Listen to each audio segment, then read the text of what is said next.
사랑해 주님 감사합니다. 호흡이 있는 자마다 모두 다 여호와를 찬양하게 하여 주시옵소서. 하나님, 찬양할 때 우리의 호흡의 연수가 더 길어지게 하시고 우리의 생명이 더 풍성해지는 것을 경험하게 하여 주시옵소서. 하나님, 지난 한 달도 하나님 지켜주신 것 감사합니다.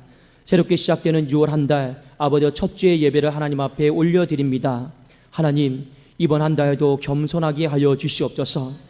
내 힘과 내 능력을 의지하지 않게 하시고 주님 말씀에 의지하여서 그 등불과 빛에 의지하여서 한순간 한순간 걸어가기에 부족함이 없게 하시고 어느 곳에 가든지 간에 하나님의 뜻이 있는 곳에 우리가 있게 하여 주시옵소서. 말씀을 듣기를 원하나이다. 말씀을 들을 때 성령께서 임재하여 주시고 그 영을 회복하여 주시고 그 지쳐있는 마음을 회복하시고 그 지쳐있는 육신을 회복하여 주시옵소서. 예수 그리스도의 이름으로 기도드리옵나이다. 아멘.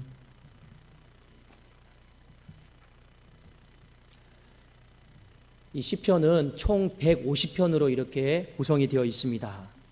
그 중에 시편 1편은 이 시편의 서문, 그러니까 출입문과 같은 그런 역할을 감당을 하고 있습니다.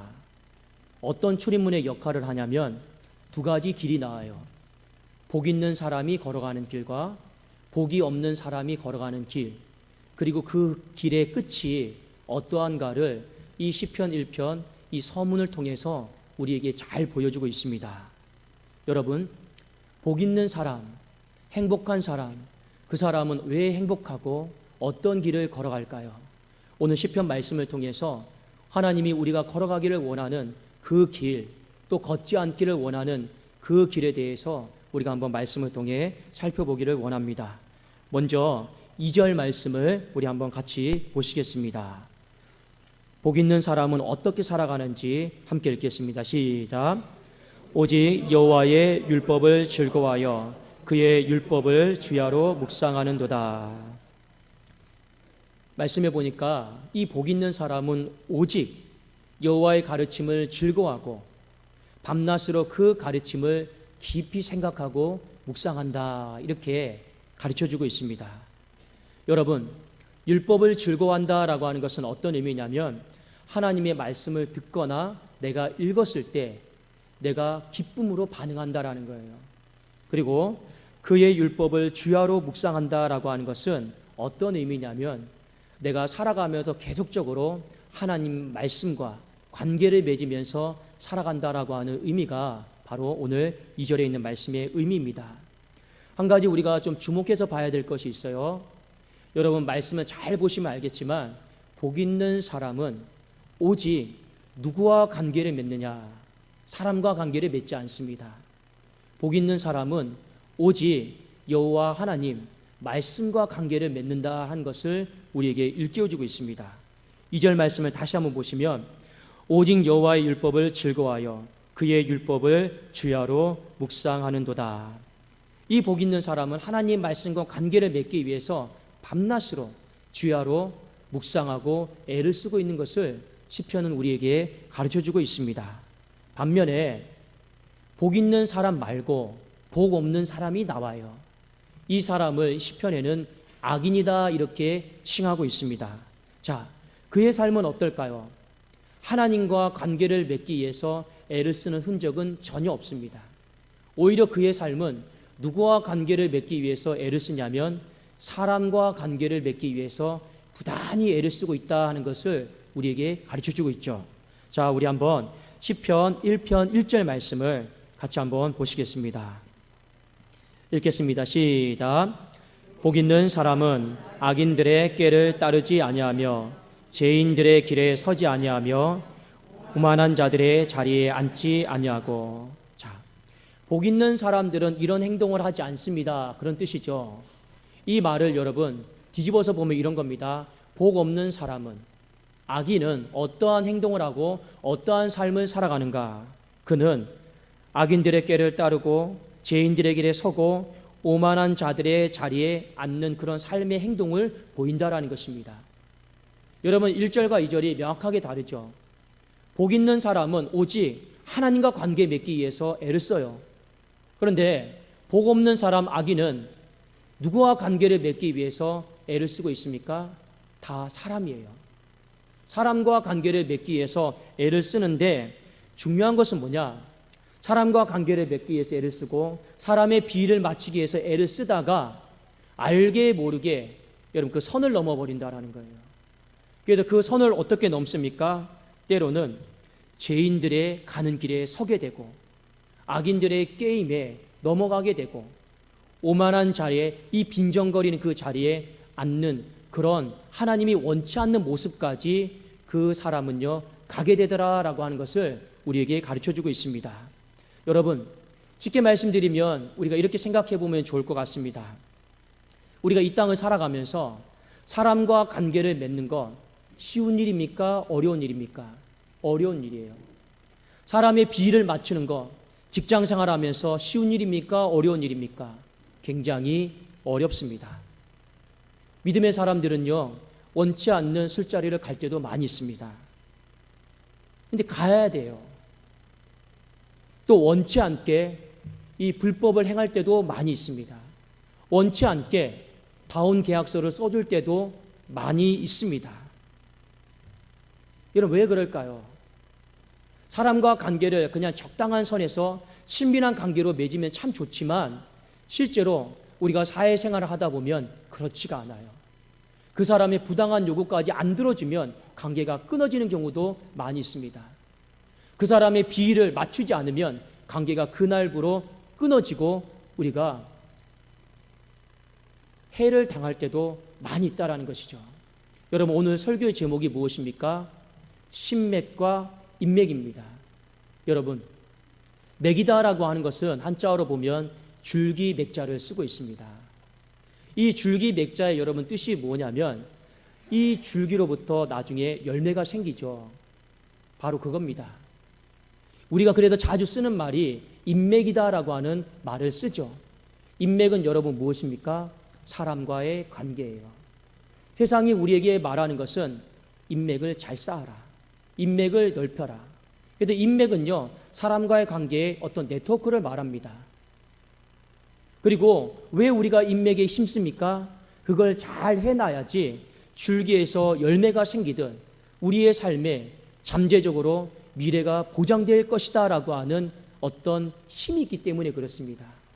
그래서 사람들은요 인맥에 힘씁니다.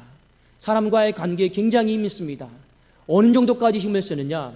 비를 맞추고 여러분 신앙을 타협하고 버리면서까지 이 인맥에 힘쓰는 사람들이 많이 있더라 하는 것입니다. 솔직히 말해서 요즘 시대에 인맥이 없잖아요. 취직도 어려워요. 인맥이 없잖아요. 제가 청년들 사역하다 보면 아르바이트 자리 구하는 것도 너무 어려워요. 그 아르바이트 자리도 이미 인맥 있는 사람 안에서 다 들어가더라고요. 청년들이 이 아르바이트 자리 구하는 것도 얼마나 힘들어하는지 모릅니다. 인맥이 없잖아요. 승진도 어려운 시대입니다. 인맥이 없으면요 실력이 내가 아무리 출중해도 밀려나는 사람들이 부직 있습니다. 최근에 어떤 한 판사가 이런 고백을 했습니다. 여러분 판사 우리 생각하면 그의 인생에 아무 부족함이 없고 미래가 다 보장될 거라고 우리는 생각하는데 실제로 한 판사가 이렇게 고백을 해서 한번 들어보십시오. 요즘은 재판 잘한다라고 잘 되는 시대가 아닙니다. 회식 자리에 늦게까지 있어야 하고 원치 않는 체육대회도 열심히 나가야 하고 그래서 좋은 평정을 받아야 되고 그래야지만이 나중에 기획법관도 될 수 있고 심의관도 될 수 있고 고법 부장도 할 수 있습니다.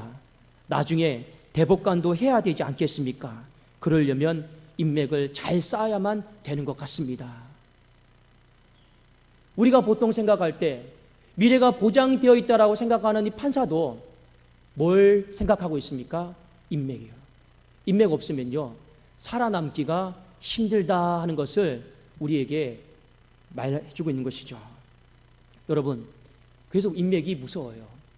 근데 사람들이 이 인맥이 힘든 건 아니지만 사람의 비위를 맞추고 관계를 맺는 것이 어려운 건 알지만 맺기 위해서 애를 씁니다. 왜요? 안 그러면 내 미래가 보장이 안 되기 때문에. 그래서 이 잠재적인 힘 앞에서 다 떨어요. 두려워해요. 압도되어 있어요. 그래도 모든 사람들이 한 주를 살아가면서 어디에 집중하고 있습니까? 인맥, 사람과의 관계에 집중하고 있습니다. 근데 문제는 뭐냐? 우리가 사람과의 관계를 자연스럽게 맺는 것은 좋은 일이에요. 그런데 이 세상이 그렇게 호락호락하지 않습니다. 그 관계를 맺기 위해서 부당한 것을 얼마나 많이 요구하는지 몰라요. 그 관계를 맺기 위해서 특히 믿음의 사람들에게는 신앙을 버릴 것과 신앙을 타협할 것을 얼마나 많이 요구하는지 모릅니다. 우리는 그 기로점에 서 있다라고 하는 것이죠. 성경은 우리에게 인맥에 주목하지 말고 오늘 시편 1편의 말씀을 통해서 신맥에 주목하라라고 이렇게 말씀하고 있습니다. 여러분, 신맥이다라고 하는 단어가 조금 생소할 수 있죠. 인맥이 사람과의 관계 네트워크라고 하면 신맥은 신과의 관계입니다. 기독교 용어로 말하면 여러분 하나님과의 관계죠.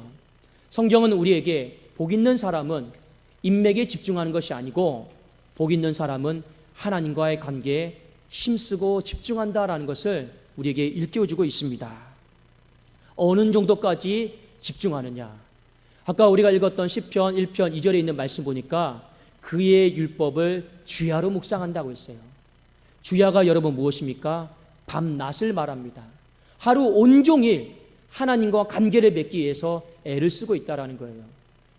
이 복 있는 사람은, 신맥에 힘쓰는 사람은 하나님과 온종일 관계에 맺기 때문에 극단적으로 보면 사람과 관계를 맺기에 애를 쓸 수 있는 시간이 없어 보여요. 그 정도로 하나님과의 관계에 목숨 걸고 있고, 그 정도로 하나님과의 관계에 집중하고 있고, 그 정도로 하나님과의 관계에 자신의 모든 것을 다 쏟아붓고 있는 사람, 바로 그 사람이 복 있는 사람이요, 신맥의 중요성을 아는 사람임을 우리에게 일깨워주고 있는 것이죠. 여러분, 이런 사람을 세상 사람들의 눈으로 봤을 때는 어리석어 보여요. 진짜 어리석어 보여요. 답답해 보여요. 그렇지 않습니까? 그런데 성경은 우리에게 결론을 분명하게 말씀해주고 있습니다. 복 있는 사람이 걸어갔던 길과 복 없는 사람이 걸어갔던 그 길의 결국이 세상 사람들의 기준에 따라서 정해지는 것이 아니고 하나님이 정해놓으셨어요.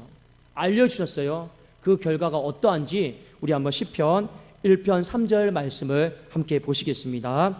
자, 우리 3절 같이 한번 읽어보실까요? 시작.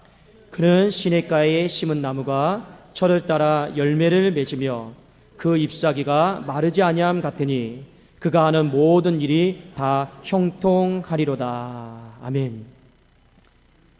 여기 말씀에 보면 철을 따라 열매를 맺는다라고 하는 말씀이 있습니다.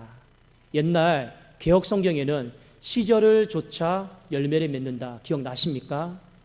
이 개역 개정에는 철을 따라 열매를 맺는다 이렇게 나와 있죠. 이 말에 여러분 히브리의 뜻은 뭐냐면 인생의 추수기가 있다라는 거예요. 철을 따라 시절을 좇아, 이것은 인생의 추수기를 말합니다. 인생의 추수기가 되었을 때 복 있는 사람은 시냇가에 심은 나무가 열매를 맺고 그 잎사귀가 마르지 않고 그가 하는 모든 일들이 하나님 안에서 형통할 것이다. 이것이 복 있는 사람, 하나님과 관계의 신맥을 맺기 위해서 애를 썼던 사람의 인생의 결론이다라는 거죠. 반면에 악인은 어떻습니까? 자, 우리 4절 같이 한번 보시겠습니다. 하나님과 관계없이 오직 인맥에만 집중하며 살았던 사람. 자, 한번 4절 읽겠습니다. 시작. 악인들은 그렇지 아니하며 오직 바람에 나는 겨와 같도다. 여러분, 겨 아십니까? 추수 때의 겨는요, 바람 불면 다 날아가 버리는 거예요. 추수 때의 알곡은요, 다 곡간에 모아들이는 것입니다.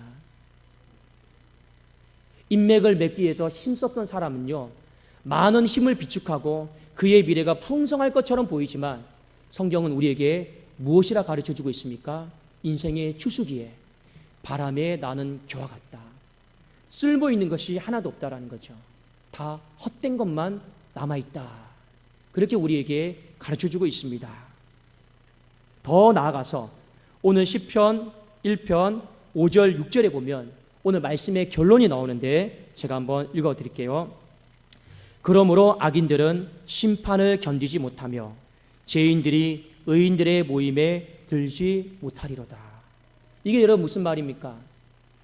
여러분 하나님과 관계를 맺기 위해서 애를 쓰는 사람 죄 짓는 거 봤습니까? 안 지어요. 하나님과 관계를 맺기 위해서 애를 쓰는 사람은 죄를 버리려고 하죠. 그런데 사람의 비위를 맞추고 사람의 관계를 맺기 위해서 애를 쓰는 사람은요, 원하든 원치 않든 본의 아니게 죄를 짓게 되어 있습니다. 죄인들의 길에 서게 되고 불법을 저지르고 오만한 자리에, 교만한 자리에 앉게 되어 있습니다. 그래서 인생의 추수기가 되면 하나님이 어떻게 하십니까? 바람에 나는 것처럼 다 날려버리시고 동시에 악인들은 심판을 견디지 못한다 하였습니다. 왜냐? 그가 살아온 삶이 하나님과 전혀 관계가 없거든요. 그가 살아온 삶이 사람들이 비위를 맞추고 관계 맺기 위해서 알게 모르게 죄를 짓고 신앙을 타협하고 믿음을 저버렸던 사람들이 너무나도 많이 있거든요. 그것에 대해서 인생의 추수기가 되면 다 심판받는다라는 거죠. 남는 것이 없다라는 것입니다. 더 나아가서 6절에 무릇 의인들의 길은 여호와께서 인정하시나 악인들의 길은 망한다 했습니다. 오늘 시편 1편에 있는 말씀의 결론이죠. 하나님이 복 있는 사람의 길은 인정하신다라고 하는 말은 보살펴 주신다라는 거예요. 악인들, 복 없는 사람의 길을 걸었던 사람들은요, 망해요. 왜 망합니까? 하나님이 보살펴 주시는 은총이 없기 때문에 그렇습니다. 여러분, 상식 아닙니까? 하나님과 관계를 맺기 위해서 애를 쓰는 사람은 하나님이 당연히 보살펴 주겠죠. 그런데 그의 인생을 가만히 보니까 하나님과 관계 맺기 위해서 전혀 애를 쓰지 않아요. 그의 인생은 오직 인맥이에요. 그의 인생은 오직 사람이에요. 그 비위만 맞추고 있어요. 그 사람의 길을 하나님이 보살펴 주시겠습니까? 보살펴 주실 일이 없죠. 그러니까 하나님이 보살펴 주지 않으니까 그의 인생은요, 자연스럽게 망하는 거예요. 반면에 복 있는 사람은 어떻습니까? 하나님과 부단히 관계를 맺기 위해서 애를 쓰니까 하나님이 긍휼을 베풀어 주시고 보살펴 주시는 은혜가 있는 줄로 믿습니다. 여러분, 인생의 추수기가 될 때까지 하나님께서 여러분의 모든 삶을, 가정을 보살펴 주시는 은혜가 있기를 주님의 이름으로 축원합니다. 자, 여러분 아까 제가 서두에 말씀을 드린 것처럼 시편은 총 150편으로 구성이 되어 있어요. 자, 그런데 이 시편 150편 안에는 수많은 인생의 삶의 모습, 인생의 드라마가 나옵니다. 여러분 어떤 삶의 모습이 나오는지 아십니까? 제가 몇 가지만 소개시켜 드릴게요. 하나님을 잘 믿었던 사람이 갑자기 죽을 병에 걸려요. 하나님을 잘 믿었던 사람이 인생이 행복한 게 아니고 길이 열리지 않아서 사람들에게 손가락질 받는 거. 또 어떤 내용도 나오는지 아십니까? 신앙생활 잘하고 있는데 억울한 일만 당하는 그 인생의 모습이 시편에 다 나옵니다. 또 어떤 이야기도 나오는지 아십니까? 하나님을 전혀 믿지 않고 살지만 그의 인생이 너무 잘 돼요. 그런 이야기도 이 시편에 나와 있습니다. 시편은요, 인생에 나타날 수 있는 모든 경우의 수와 모든 삶의 모습이요, 다 묻어서 나타나고 있어요. 그 중에서 오늘 여러분들에게 한 시편을 소개해 드리고자 합니다. 자, 여러분 시편 73편을 한번 같이 우리 보시겠습니다.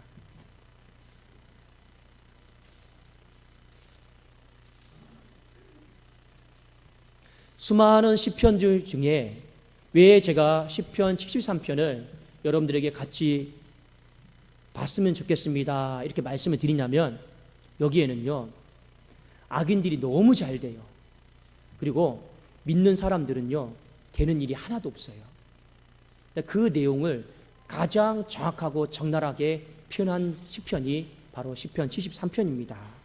그래서 이 시인이 하나님께 원망과 불평을 쏟아냅니다. 하나님, 어떻게 이럴 수가 있습니까?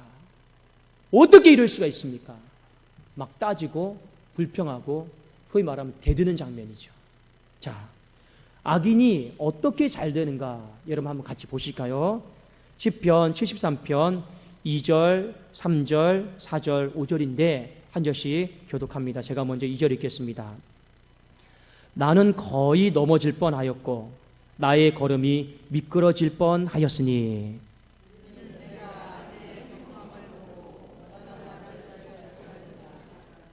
그들은 죽을 때에도 고통이 없고 그 힘이 강건하며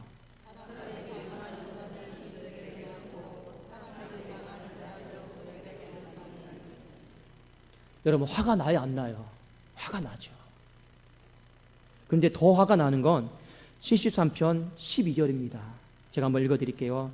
볼지어다 이들은 악인들이라도 항상 평안하고 재물은 더욱 불어나는도다. 그러니까 시편의 이 기자가 너무 화가 나는 거예요. 하나님과 전혀 관계 맺지 않고 사는데 왜 이렇게 잘 됩니까? 하나님과 전혀 관계 맺지 않고 살아가는데 왜 이렇게 잘 됩니까? 화가 난 거예요. 동시에 자신의 모습을 보니까 더 화가 나는 거예요. 여러분, 안 되더라도 똑같이 안 되면 덜 여러분 화가 나죠. 당신도 안 되고 나도 안 되면요 그냥 그러려니 하고 받아들여요. 그런데 상대는 잘 되고 나는 안 되면 그게 견딜 수가 없는 거예요. 특히나 여러분 하나님 안 믿고 하나님과 관계없이 오직 인맥에만 사람에만 치우쳐 살았던 사람이 너무 잘 되고 나는 안 돼요. 얼마나 여러분 화가 납니까?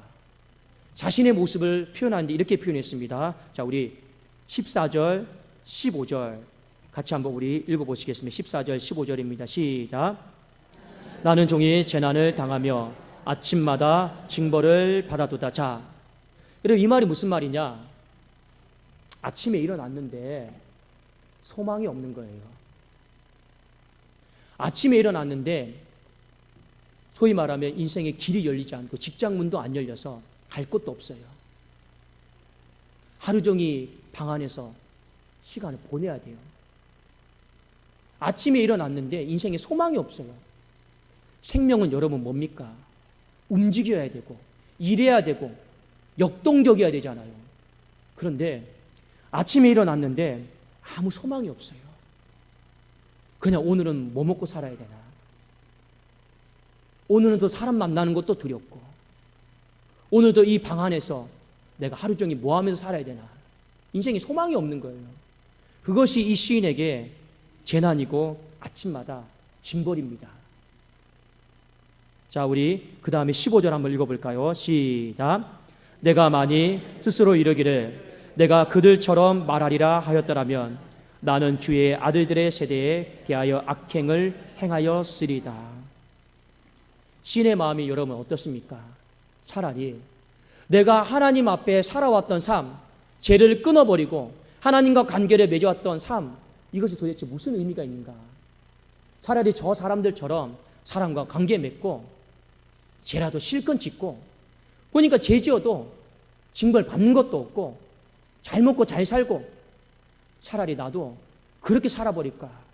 지금 이런 유혹을 받고 있는 것입니다. 나도 저들처럼 죄인의 길에 설까? 불의의 길에 설까? 오만한 자리에 앉을까?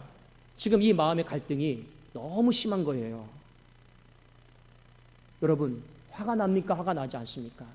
분명히 하나님의 말씀은 시편 1편에 뭐라 기록이 되어 있습니까? 복 있는 사람은 시냇가에 심은 나무가 철을 따라 열매를 맺고 그의 잎사귀가 마르지 않고 그가 하는 모든 일이 다 형통한다 했습니다. 그리고 악인은 바람이 나는 것처럼 다 날아가 버린다 했어요. 그런데 실제로 이 시편 안에 기록되어 있는 모든 인생의 여러분 삶을 보니까 그렇지가 않아요. 악인의 길을 걸었던 사람, 인맥에 힘썼던 사람, 사람 비위 맞췄던 사람 더 잘 되고 하나님과 관계에 밤낮으로 힘썼던 사람, 죄를 끊어보려고 애썼던 사람 안 되는 거라요. 너무 그 차이가 너무 커요. 견딜 수가 없어요. 신앙의 회의감을 느껴요. 그래서 오늘 하나님 앞에 작심하고 따지는 겁니다. 하나님 어떻게 이럴 수 있습니까? 하나님 말씀한 거 다 거짓말입니까? 아니면 하나님이 죽으셨습니까? 답이 안 나오는 거죠. 그의 마음의 고통과 아픔을 하나님이 아셨습니다. 그리고 오늘 이 시인에게 그 인생의 미래를 하나님이 보여주셨어요. 자, 우리 한번 시편 73편 16절 한번 같이 한번 보실까요? 16절입니다. 시작. 내가 어쩌면 이를 알까 하여 생각한즉 그것이 내게 심한 고통이 되었더니. 자, 18절입니다. 시작. 주께서 참으로 그들을 미끄러운 곳에 두시며 파멸에 던지시니 19절 그들이 어찌하여 그리 갑자기 항폐되었는가 놀랄 정도로 그들은 전멸하였나이다. 하나님이 그 시인에게 인생의 미래를 보여주셨어요. 미래를 보니까 어떻습니까? 시편 1편에 기록된 대로 똑같은 거예요. 악인은 바람에 나는 겨처럼 다 날아가 버렸어요. 그리고 의인은, 복 있는 사람은요 어떻습니까? 하나님이 그의 인생을 존귀한 자리로 이끌어 주심을 하나님이 보여주셨습니다. 여러분, 그래서 이 시인이 20절, 28절에 이렇게 고백합니다.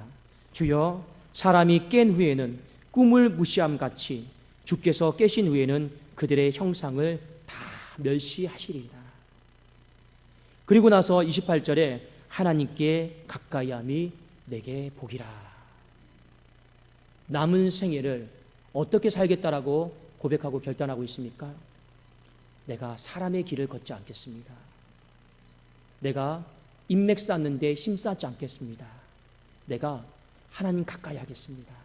말씀 가까이 하겠습니다. 하나님과 관계를 맺는데 다시 한번 내가 내 인생을 걸겠습니다. 그것이 바로 오늘 시인의 고백이었습니다. 여러분, 세상 사람들은 무조건 인맥이 힘이에요. 인맥이 없으면요 인생의 미래도 열 수 없다라고 생각하는 그런 시대 속에 살고 있습니다. 혹여 여러분들도 인맥이 힘이다, 사람과 관계 잘 맺어놓고 사람에게 비위를 잘 맞추고 그래야지만이 내 인생에 어떤 잠재적인 미래도 열지도 모르겠다 하는 그런 어리석은 생각을 하고 계신 분이 혹여 있습니까? 맞는 것처럼 보여요. 지혜로운 것처럼 보이죠. 근데 하나님이 우리에게 분명히 말씀하셨습니다.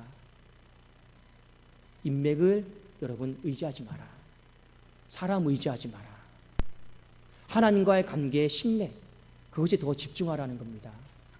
여러분, 한 주를 살아가면서 어디에 시간을 많이 쏟습니까? 다 그렇게 살지는 않겠지만 오늘날 많은 크리스찬들이 한 주 동안 이 인맥, 사람과의 관계에 비 맞추다가 일주일에 딱 한 번, 한 예배, 한 시간 드리면서 나는 하나님과의 관계에 최선을 다했습니다. 이렇게 생각하는 사람들이 부지기수입니다. 그런데 여러분, 이것이 바뀌어야 돼요. 시편 말씀해 보니까 시인은요 주야로 하나님과의 관계에 목숨을 걸었습니다. 남는 시간을 하나님과의 관계에 힘쓴 게 아니란 말입니다. 그런데 우리는 어떻습니까? 우리는요 주야로 인맥, 사람과의 관계, 그것에 힘이 있는 줄 알고 거기에 집중하고 다 쏟고 있어요. 오히려 남는 시간을 일주일에 한 번, 그 한 시간을 하나님과 관계 맺기 위해서 드리고 우리는 살아가고 있지 않습니까? 여러분, 인맥을 맺느냐, 신맥을 맺느냐, 그 차이는 무엇인지 아십니까? 사람과 이렇게 친해지지 말라 그런 얘기가 아니죠. 여러분의 인생의 힘이 어디에 달려있느냐, 그것과 직결이 되어 있는 겁니다. 여러분 인생의 힘은요, 여러분의 미래는요 사람에게 달려있는 게 아니에요. 어디에 달려있습니까? 우리가 얼마나 하나님과의 관계에 집중하느냐, 내가 이 하나님과의 관계에 내 인생을 거느냐, 그것이 여러분의 인생의 힘이요, 그것이 인생의 미래인 줄로 믿습니다. 그래도 성경은요 우리에게 몇 가지 교훈을 하고 있습니다. 제가 한번 시편 146편 3절 한번 읽어드릴게요. 시편 146편 3절에 기인들을 의지하지 말며 도울 힘이 없는 인생도 의지하지 말라. 이사야 2장 22절에 너희는 인생을 의지하지 말라. 그의 호흡은 코에 있나니 새말 가치가 어디 있느냐. 하나님 이렇게 말씀하셨습니다. 사랑하는 여러분, 우리 보통 사람들이 이런 말 하죠. 길고 짧은 것은 뭐 해봐야 된다고요? 대봐야지 안다. 어리짐작으로 여러분 인생의 결론을 쉽게 판단하지 마세요. 복 있는 사람이 걷는 그 길과 복 없는 사람이 걷는 그 길요, 어리짐작으로 여러분 되어서 인생을 결국을 쉽게 판단하지 마십시오. 중요한 거는 오늘 시편 말씀의 3절에 인생의 추수기가 다 옵니다. 하나님이 결산하시는 날이 옵니다. 하나님이 결과를 알려주시는 날이 반드시 온다라는 거예요. 그 날이 여러분 길고 짧은 것을 대보는 날이에요. 그런데 성경은 우리에게 분명히 말하고 있죠. 길고 짧은 것을 대보는 그 인생의 추수기가 올 때 우리가 하나님과의 관계, 이 신맥에 힘쓰고 있으면 그의 삶은 더 풍성해질 것이고, 우리가 살아왔던 삶이 인맥에 힘써서 살아온 삶이다라고 하면 길 줄 알았는데 막상 대보니까 아무것도 없다라는 것입니다. 여러분, 모든 사람은요 계절의 변화를 느끼면서 우리는 가을에 풍성한 열매를 기대하고 있습니다. 인생도 마찬가지예요. 그래도 내 인생이 잘 되었으면 좋겠다. 인생에 여러분 결실의 계절이 있습니다. 수수 때가 있어요. 반드시 오늘 인생의 추수기가 있음을 하나님이 모든 시편의 기자들에게 가르쳐주고 있습니다. 그 추수기에 바람에 나는 겨처럼 잡을 것이 하나도 없고 알곡에 여러분 곡간을 넣어둘 것이 하나도 없는 그런 인생 되지 마시고, 그 인생의 추수기에 여러분 알곡을 곡간에 모아드릴 것이 많은, 풍성한 것이 많은 우리 가정, 우리 교회 될 수 있기를 주님의 이름으로 축원합니다. 기도하겠습니다.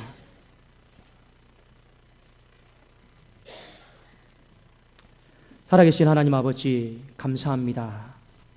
하나님, 오직 여호와의 율법을 즐거워하게 하시고 오직 그의 율법을, 하나님의 말씀을 주야로 묵상하게 하여 주시옵소서. 어찌하든지 우리의 인생 사람에게 눈길 돌리지 않게 하시고 사람과 관계 맺으면서 사람에게 비위 맞추면서 살다가 인생 허비하지 않게 하여 주시옵소서. 하나님, 오직 하나님과의 관계에 내 인생이 걸려있음을 알게 하시고 내 인생의 미래가 아버지 거기에 있음을 알게 하셔서 하나님과의 관계에 맺기 위해서 힘쓰게 하여 주시옵소서. 하나님, 우리 사랑하는 주의 백성들 가운데 가정을, 교회를 풍성하게 하여 주시되 반드시 인생의 추수기에 놀라운 은혜로 풍성한 알곡으로 가득 채워지게 하여 주시옵소서. 예수 그리스도의 이름으로 기도드리옵나이다. 아멘.